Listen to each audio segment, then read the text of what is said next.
So why is the number of megapixels important?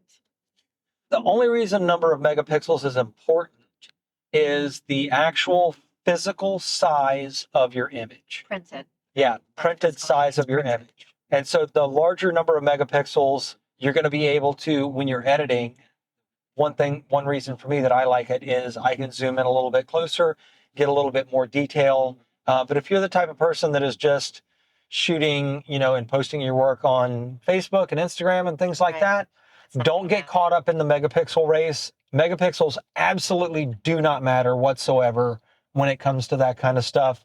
If you start getting into more advanced editing and stuff like that, it may start rearing its head if you don't pay attention to what your megapixel count is. But for the common user, megapixels, it's more of a market lingo that they use to try and entice people that, hey, we've got a camera that has more megapixels. Okay, cool. Your pictures are bigger.